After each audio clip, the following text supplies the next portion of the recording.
नमस्कार बच्चों, कैसे हैं आप सब लोग। आज मैं फिर आपके समक्ष प्रस्तुत हूँ हिंदी की पाठ्य पुस्तक क्षितिज के साथ। मैंने आपको छुट्टियों से पहले आपको गद्य खंड के 2 पाठ पढ़ा दिए हैं।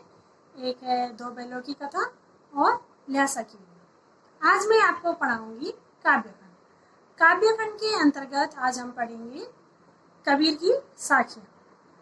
बच्चों, आप सभी लोग जैसे कि जानते हैं कि कोरोना का समय चल रहा है। कोरोना बीमारी से हम सब लोग परेशान हैं, जिसकी वजह से स्कूल नहीं खुल पा रहे हैं। तो हमें जब तक स्कूल नहीं खुलते हैं तब तक हमें घर पर रहकर ही ऑनलाइन क्लासेस के माध्यम से पढ़ना है। तो आप सभी लोग अब पढ़ाई के लिए सीरियस हो जाइए और अपनी अपनी नोटबुक रेडी कर लीजिए। जो कुछ आपको पढ़ाया जा रहा है उसको वीडियो के माध्यम से आप समझने का प्रयास कीजिए। कहीं पर भी कुछ समझ नहीं आता है तो आप टीचर से पर्सनल नंबर पर कांटेक्ट करके भी आप पूछ सकते हैं। और आपको जिन बच्चों के पास अभी तक भी किताबें नहीं हैं वो सभी बच्चे अपनी किताब कॉपियाँ ले लीजिए और अब आप जो भी काम करेंगे उसको आप अपनी फेयर नोटबुक में ही करेंगे। तो अब आपको अपनी पढ़ाई को लेकर के सीरियस हो जाना है और जो कुछ भी वीडियो आपको दी जाएगी वो आपको ध्यान से देखनी है, उसको समझना है और उसके बाद जो भी आपको होमवर्क दिया जाता है वो आपको अपनी नोटबुक में नोट करना है। तो आज मैं आपको पढ़ाऊंगी कबीरदास जी की साखियाँ। चलिए थोड़ा सा हम कबीरदास जी के बारे में जान लेते हैं कि कबीरदास जी कौन थे। कबीरदास जी एक महान कवि थे, ये तो हम सब जानते ही हैं, साहित्यकार थे। इनका जन्म काशी में हुआ। ऐसी मान्यता है कि उन्हें एक विधवा ब्राह्मणी ने जन्म दिया और लोक लाज से बचने के लिए वो लहर तारा नामक तालाब के किनारे उन्हें रख दिया। फिर नीरू और नीमा नामक 2 मुस्लिम दंपति ने उनका पालन पोषण किया। वे अनपढ़ थे। रामानंद नाम के गुरु से उन्होंने निर्गुण भक्ति की दीक्षा ली। साधु संगति और स्वभावानुभाव से उन्होंने ज्ञान प्राप्त किया। साधु संगति और स्वानुभव से, यानी कि साधुओं की संगति में वो लोग रहते थे और अपने अनुभव से उन्होंने ज्ञान प्राप्त किया। कमाल और कमाली नाम की उनकी 2 संतानें थी। वे कमाल और कमाली नाम की 2 उनकी संतानें भी हुई। अब जानते हैं कि कबीरदास की रचनाओं के बारे में। उनकी प्रमुख रचना है कबीर रचनावली या कबीर ग्रंथावली, जिसमें बीजक, रमैनी और सबद नाम के उनके 3 काव्य संग्रह हैं। सिख धर्म के गुरु ग्रंथ साहब में भी उनकी वाणी को स्थान मिला है। साहित्यिक विशेषताएं देखिए तो कबीरदास जी मूलतः तो संत थे। उन्होंने निराकार ईश्वर के प्रति अपनी भक्ति प्रकट की और उनका विश्वास था कि सच्चे प्रेम और ज्ञान से ही ईश्वर को प्राप्त किया जा सकता है। उनके लिए नाम स्मरण और गुरु शरण दोनों आवश्यक हैं। उन्होंने गुरु को ईश्वर से ऊंचा स्थान दिया है। उन्होंने नारी और माया दोनों का प्रबल विरोध किया। ये दोनों साधक को उसके पथ से हटाते हैं। कबीर जी प्रचंड विरोधी थे। वे किसी पाखंडी, धूर्त या भेषधारी को देखकर क्रोध से भभक उठते थे। उन्होंने मूर्ति पूजा, तिलक, माला आदि बाहरी पाखंडों का डटकर विरोध किया। वे हिंदू और मुसलमान दोनों में ही एक ही ईश्वर का निवास मानते हैं। कबीरदास जी हिंदू और मुसलमान दोनों धर्मों में एक ही ईश्वर का निवास मानते हैं, यानी कि वो दोनों धर्मों को समान रूप से देखते हैं। तो ये थी कबीरदास जी के बारे में थोड़ी सी जानकारी। अब हम पढ़ते हैं कबीर जी की साखियाँ। कबीर जी की साखियाँ सबसे पहले है मान सरोवर सुभर जल हंसा केली कराई। मान सरोवर सुभर जल हंसा केली कराई।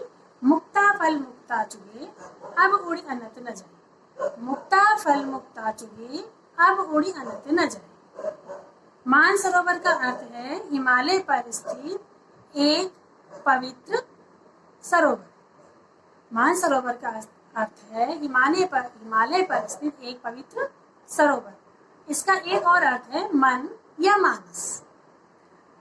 सुभर जल का मतलब है, सुभर मतलब अच्छी तरह भरा हुआ या पूरी तरह से भरा हुआ, लबालब फुल हुआ यानी भरा हुआ, पूरी तरह से भरा हुआ। जल, सरोवर पूरी तरह से भरा हुआ है। हंसा केली करा, हंसा मतलब हंस, केली मतलब क्रीड़ा यानी खेल, कराई मतलब कर रहे हैं।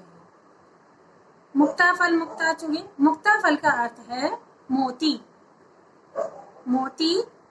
और अब उड़ी अनंत न जाए, अब उड़ करके, अन्यत्र मतलब है अन्यत्र कहीं नहीं जाना चाहते। इसका भावार्थ जानते हैं। मान सरोवर के लबालब भरे जल में, मान सरोवर के लबालब भरे जल में हंस क्रीड़ा कर रहे हैं। मान सरोवर सुभर जल हंसा केली कराए, मान सरोवर के सुभर जल में यानी लबालब भरे जल में हंस क्रीड़ा कर रहे हैं। क्रीड़ा का मतलब है खेल रहे हैं। वे मुक्त भाव से, मुक्ता फल मुक्ता चुगे यानी मुक्त होकर के, वे मुक्त भाव से सरोवर में से मोती चुग रहे हैं। मुक्त मतलब स्वच्छंद होकर के, आजाद होकर के, निश्चिंत होकर के मोती चुग रहे हैं।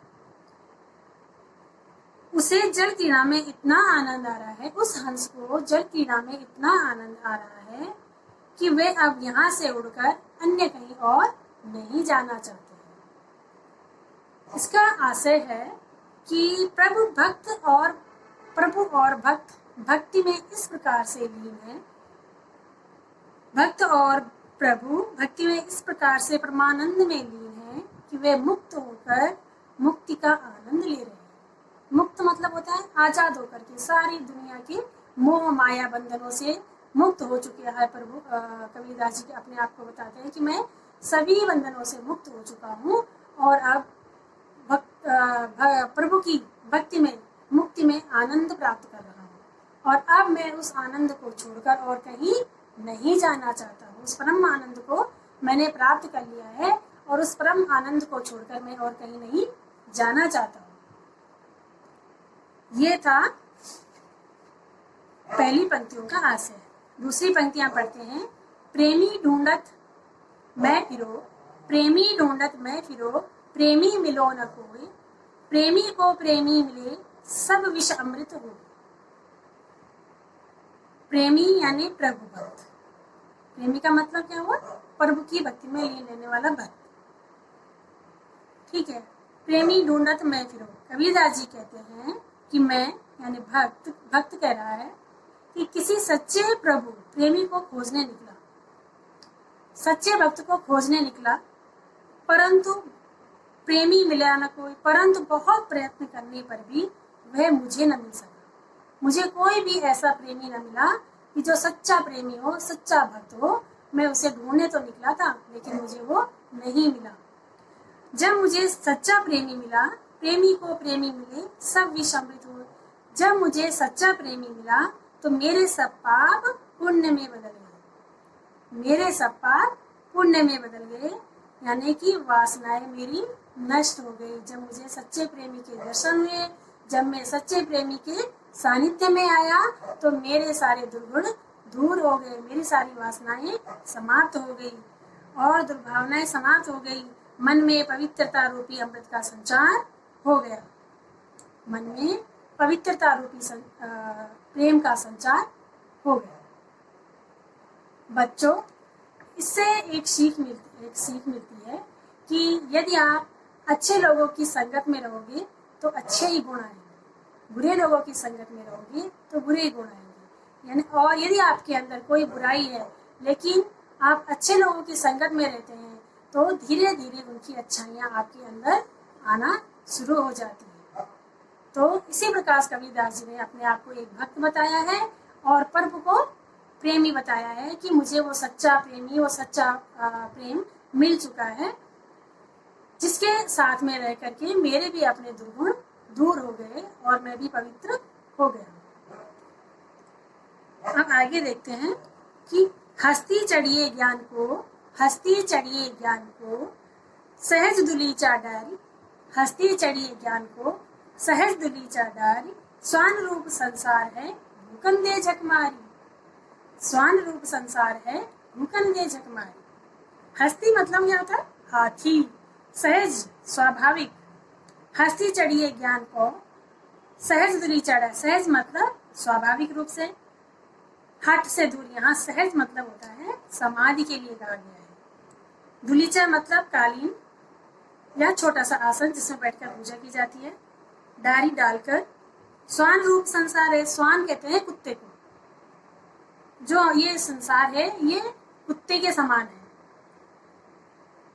झक मारन मजबूर होना, वक्त बर्बाद करना, ये अगर तुम्हें देख करके भौंक रहा है यानी कुछ बोल रहा है तो अपना समय बर्बाद कर रहा है। जैसे कुत्ते को आते जाते व्यक्ति पर वो भौंकता रहता है, लेकिन राह चलते व्यक्ति पर कोई उसका भौंकने का असर नहीं पड़ता है, वो अपना ही समय बर्बाद करता है। ठीक उसी प्रकार कबीर जी संसार के लोगों को भी उसी की संज्ञा दे रहे हैं।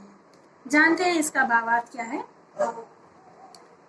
कबीर साधकों को संबोधित करते हैं और कहते हैं कि हे साधकों, तुम ज्ञान रूपी हाथी पर सहज समाधि रूपी आसन बिछाकर निश्चिंता से निश्चित होकर के चलते रहो। क्या कहते हैं कि ज्ञान रूपी हाथी पर, हाथी किसको कहा है? ज्ञान को। ज्ञान रूपी हाथी पर आप आसन जमाकर, समाधि जमाकर, सहज दुली चाडारी मतलब आसन जमाकर निश्चिंत होकर के बैठ जाओ, चलते रहो। यह संसार तो कुत्ते के समान है जो हाथी को चलते देखकर व्यर्थ ही भोगता रहता है। एक कहावत में है ना कि हाथी चलता रहता है और कुत्ते भोगते रहते हैं। यानी कि आप यदि जिस अच्छी राह पर चल पड़े हो उस राह पर आप आगे बढ़ते रहिए। लोग तो कई तरह की बातें बनाते रहते हैं। यदि आपने अपना लक्ष्य निर्धारित कर लिया है तो आप अपने लक्ष्य पर निडर होकर बिना किसी की चिंता किए आगे बढ़ते रहिए।